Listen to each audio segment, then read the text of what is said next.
Hey everyone, thanks for tuning in. Today, we're going to talk about something that, out of all the signs pointing to Christ's return, honestly hits me the hardest.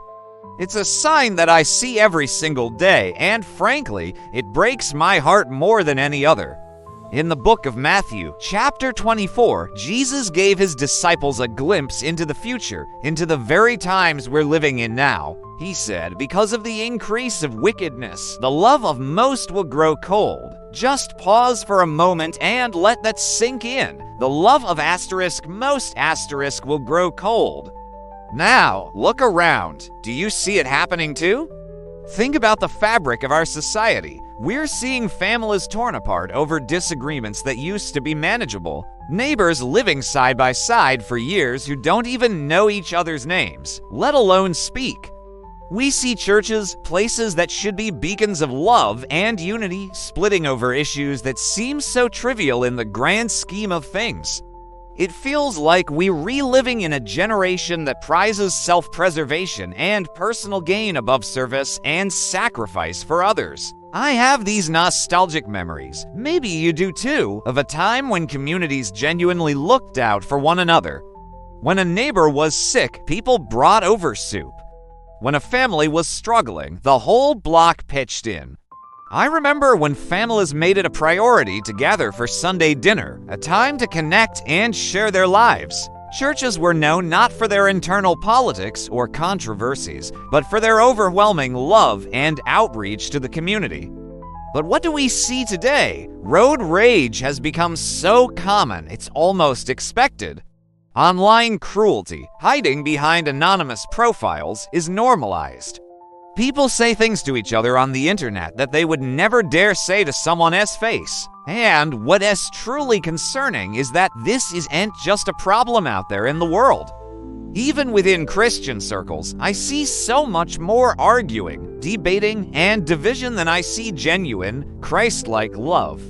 Just last month, I stumbled upon a viral video that I wish I could unsee. It showed a group of teenagers surrounding an elderly man who had fallen down, but instead of rushing to help him, they pulled out their phones, they recorded him, and they laughed. My heart just shattered into a million pieces watching that. Where has the compassion gone? Where is the simple human kindness that should be our first instinct? But here's the part that truly sends a chill down my spine. This isn't just happening because people are randomly becoming more evil by nature. It's happening exactly as Jesus predicted. Wickedness is on the rise, and love is becoming the casualty. When a society collectively decides to abandon God's standards of right and wrong, love itself gets redefined. It becomes conditional, it becomes selfish, and ultimately, it grows cold and distant. It's not the resilient, unconditional love God designed us for. So, what do? Do we just throw our hands up in despair? Absolutely not. The Bible gives us the antidote. In 1 Peter chapter 4, it says, above all, love each other deeply, because love covers over a multitude of sins. That's our calling. While the world's love grows cold, ours must burn hotter and brighter than ever before. We are called to be the light in this growing darkness, to be the warmth in a world that is freezing over. Every act of selfishness we witness shouldn't just make us sad.